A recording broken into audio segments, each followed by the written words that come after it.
तो भाई मैं जब भी यूट्यूब खोल रहा हूँ ना, या तो कोई किसी में घुटे दे रहा है, या तो किसी की चैट लीक हो रही है, या कोई अपना डिंग डोंग खुद ही दिखा दे रहा है। भाई मुझे पता है विनाश निश्चित है, लेकिन इतनी तेजी से विनाश की तरफ मत बढ़ो। पर जिसकी आज हम वीडियो देखने वाले हैं ना, इस बंदे ने पास्ट में एक सुपर हिट मूवी दी है, जिसका कॉमेडी लेवल ना हेरा फेरी जितना था। क्या सीरियस मूवी थी। Shit! जब ये बंदा रियलिटी शो में गया तो इसकी मधुर वाणी ने पूरे हिंदुस्तान का दिल जीत लिया। तेरी तो हाथ लगा रहा सेम गाली में। भाई बॉलीवुड जैसी छोटी इंडस्ट्री छोड़ के ये आ चुका है यूट्यूब पे। भाई इसकी गाड़ी उल्टी चल रही है और ये मूवी पे ना रिव्यू देता है, मतलब अपनी मूवी डुबा के ये दूसरों की मूवी पे रिव्यू दे रहा है। पर मजा बहुत आएगा क्योंकि मस्त रिव्यू देता है। किया और करना चाहते हो तो कर लो, नहीं करना चाहते हो तो ठीक है, कोई प्रॉब्लम नहीं है, आप वीडियो देखिए। आजाद भाई ये बंदा हम्बल बन रहा है, लेकिन साला बिल्कुल भी नहीं है। फिल्म की जो कहानी है वो घोड़े की कहानी है। फिल्म में घोड़े का नाम है आजाद। बोलना है कैसे उसकी देखभाल करनी है, कैसे उसको नहलाना है, कैसे उसको चारा खिलाना है, यही कहानी है। अब आप ये पूछेंगे कि भाई जब फिल्म में कहानी नहीं है तो फिर 2.5 घंटे की फिल्म कैसे बनी। एक्चुअली इसी कहानी को 2 हिस्सों में रखा गया है। इंटरवल से पहले पूरी फिल्म अजय देवगन के ऊपर है। अजय देवगन इस घोड़े को बचपन से पालता है, बड़ा करता है, उसकी देखभाल करता है, उसको नहलाता है, उसको चारा खिलाता है, वगैरह वगैरह। और इंटरवल पर अजय देवगन मर जाता है। तो अब कहानी आगे कैसे बढ़े। इस फिल्म में अजय देवगन के भांजे आंट देवगन को लॉन्च किया गया है, तो सेकंड हाफ उसकी कहानी। मैं बोल रहा हूँ हमला अचानक से होगा। कहानी है घोड़े के साथ, यानी कि वो घोड़े की देखभाल करता है, उसको शराब पिलाता है, उसको चारा खिलाता है, उसको नहलाता है, वगैरह वगैरह। अब आप ये कहेंगे कि भाई जब ये कहानी है तो फिल्म का क्लाइमैक्स कैसे होगा। भाई ऐसा तो कुछ हुआ नहीं कि भाई लड़का लड़की एक दूसरे से प्यार करते हैं, बिछड़ जाते हैं, मिल जाते हैं, ऐसा तो कुछ है नहीं। तो एक्चुअली जो इस फिल्म का बहुत ही वाहियात किस्म का डायरेक्टर है, जिसका नाम है अभिषेक कपूर, उसने क्लाइमैक्स करने के लिए लगान का क्लाइमैक्स चुरा लिया है। आजाद की कहानी भी उसी जमाने की है जब हिंदुस्तान में अंग्रेजों का राज था। तो फिल्म के क्लाइमैक्स में अंग्रेजों को हराना था। अब अंग्रेजों को आप क्रिकेट मैच में हराइए, फुटबॉल में हराइए, या किसी और मैच में हराइए, भाई उनको हराना है और टैक्स माफ कराना है, बात खत्म। तो अब क्लाइमैक्स में आंट देवगन आजाद को घोड़ों की रेस में भगाता है, अंग्रेजों को हरा देता है, टैक्स माफ करा लेता है, फिल्म खत्म हो जाती है, बात खत्म। जब फिल्म की कहानी ही नहीं है तो स्क्रीन प्ले कहां से आएगा। तो जाहिर सी बात है फिल्म में स्क्रीन प्ले तो है नहीं। लेकिन जब 2.5 घंटे की फिल्म है तो डायलॉग्स तो होंगे, बिल्कुल हैं। वो डायलॉग्स राजस्थानी भाषा में है। मुझे भी कुछ कुछ डायलॉग समझ में आए, ज्यादातर डायलॉग्स मेरी समझ में नहीं आए। फिल्म में 3-4 गाने भी हैं और एक से बढ़कर एक वाहियात है। इतने घटिया गाने शायद मैंने बहुत जमाने पहले किसी फिल्म में देखे थे। और सिर्फ गाने ही घटिया वाहियात नहीं है, बल्कि कोरियोग्राफी तो बहुत ही ज्यादा घटिया है, बहुत ही ज्यादा वाहियात है। पूरी फिल्म को भाई मुझे तो इसलिए हंसी आ रही है क्योंकि इस बंदे ने अपनी मूवी ऐसी बनाई थी ना, अब ये ऐसे रिव्यू दे रहा है जैसे कितना अच्छा डायरेक्टर एक्टर होगा। तुम्हें इसकी क्लिप दिखाऊंगा ही, लगा ही दूंगा। राजस्थान में शूट किया गया है तो लोकेशंस वही है, गांव, झुग्गी, बीहड़, वगैरह वगैरह। और फिल्म में जितने भी एक्टर हैं, वो मेन एक्टर हो, साइड एक्टर हो या जूनियर आर्टिस्ट हो, सबकी ड्रेसेस बहुत ज्यादा गंदी है। सबको गांव वाला दिखाया गया है, तो एक ही ड्रेस पूरी फिल्म में पहनी है। कहने का मतलब यह है कि इस फिल्म में ऐसा कुछ भी कलरफुल नहीं है जो आंखों को अच्छा लगे। फिल्म में 2-3 एक्शन सीक्वेंस भी है और बहुत ही वाहियात है, घटिया किस्म का एक्शन है, मां कसम। अब आप इस फिल्म के डायरेक्शन के बारे में जरूर पूछोगे। अरे भाई साहब क्या ही बताऊं, मेरे पास अल्फाज नहीं है इस डायरेक्टर के बारे में। उसका नाम है अभिषेक कपूर। ये एकता कपूर का कजिन है।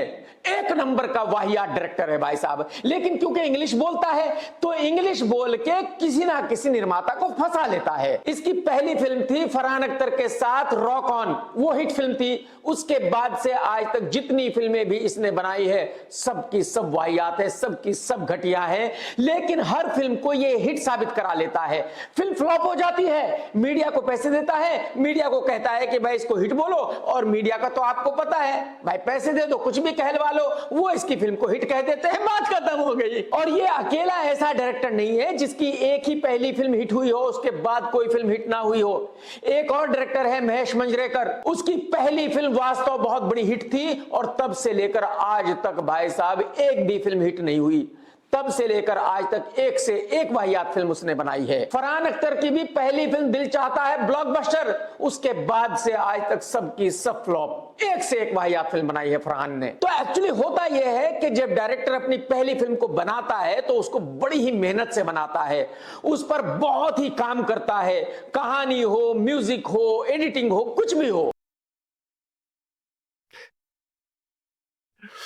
सारे डायरेक्टर नहीं करते और बेटा, जब उसकी सारे एक फिल्म हिट हो डायरेक्टर नहीं जाती है करते। तो फिर कॉर्पोरेट वाले उसके पीछे पड़ जाते हैं, एक फिल्म का उसको करोड़ों रुपए मिलने लगता है, साथ ही उसके पीछे बॉलीवुड की बहुत सारी लड़कियां पड़ जाती है, तो उस बेचारे को टाइम ही नहीं रहता फिल्म बनाने का, वो बिजी हो जाता है पैसों में और लड़कियों में, बात खत्म। ये बंदा अभिषेक कपूर बांद्रा में पैदा हुआ, बांद्रा में ही पला बढ़ा, इस बेचारे को गांव का कैसे पता, तो इसको क्या जरूरत थी गांव के ऊपर फिल्म बनाने की। कुल मिलाकर मैं ये कह सकता हूं कि इसका डायरेक्शन बहुत ही खराब है, बहुत ही घटिया है। ये इस फिल्म में कुछ भी अच्छा नहीं कर सका, ना अपने एक्टरों से अच्छा काम करा सका, ना कहानी अच्छे से लिख सका, ना ही कास्टिंग अच्छे तरीके से कर सका, कुछ भी नहीं कर सका। इसने इस फिल्म में साबित कर दिया है कि इसको डायरेक्शन का डी भी नहीं आता और इसके साथ किसी भी एक्टर को फिल्म नहीं करनी चाहिए। लेकिन जैसे कि मैंने कहा कि इंग्लिश बोलता है फिर किसी को फंसा लेगा, बात खत्म। क्योंकि जो बॉलीवुड वाले हैं वो ऐसा मानते हैं कि जो इंग्लिश बोल सकता है वो कमाल का फिल्म मेकर हो सकता है। बताओ, अगर एक्टिंग की बात करूं तो क्या कहूं और कैसे कहूं। एक्चुअली जब किसी भी एक्टर के पास एक्टिंग करने का स्कोप ही नहीं था तो वो एक्टिंग क्या करता। जैसे कि मैंने कहा कि पहला पूरा हाफ अजय देवगन का है, तो उसको करना क्या था भाई, घोड़ा दौड़ाना था, घोड़े को चारा खिलाना था, घोड़े की देखभाल करनी थी। अब इसमें एक्टिंग कहां से आ गई, एक्टिंग बेचारा क्या करता। अजय देवगन के 1.5 फीट के भांजे सड़े से लौंडे को इस फिल्म में लॉन्च किया गया है, जिसकी शक्ल पर भी कोई देखना नहीं चाहेगा।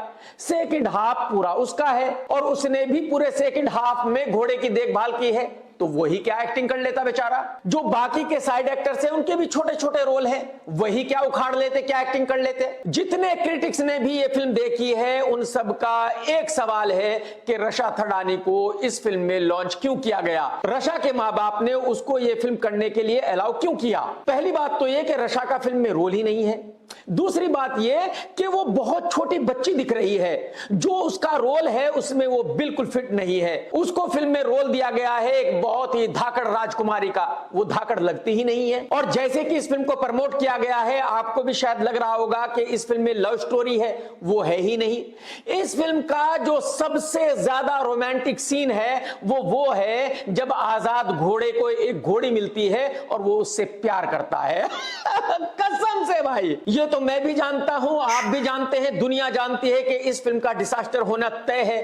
तो इस फिल्म से रशा थडानी को बहुत ज्यादा नुकसान हो गया।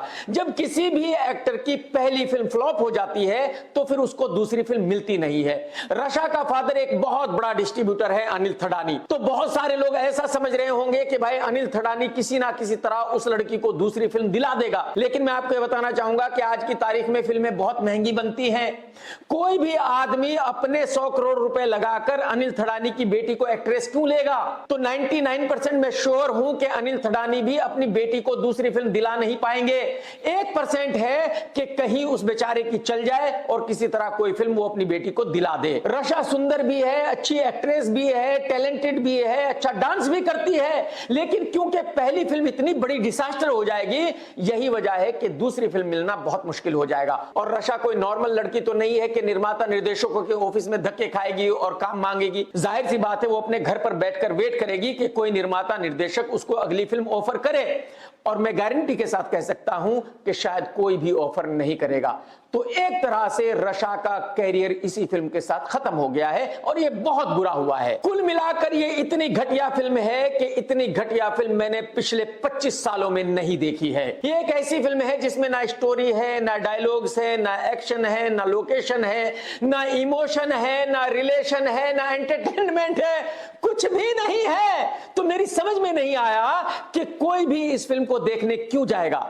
तो मैं आपसे भी यही कहूंगा कि भाई साहब आप इस फिल्म को अवॉइड करें, अपने पैसे बचाएं, अपना टाइम बचाएं। आप उस थिएटर से कम 1 किलोमीटर दूर रहें जिस थिएटर पर इस फिल्म को दिखाया जा रहा है। मैं इस फिल्म को दूंगा 0 स्टार, और उसकी वजह यह है कि 150 करोड़ रुपए लगाकर अगर इतनी घटिया फिल्म बनाई गई है तो फिर यह फिल्म कोई भी स्टार डिजर्व नहीं करती, और मेरी बिजनेस रेटिंग भी रहेगी 0।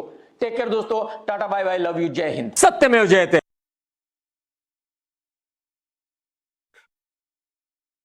अब तो तुम्हें पता चल गया होगा कि पी जैसे भी एक खतरनाक मूवी रिव्यू करने वाला कोई है यूट्यूब पे।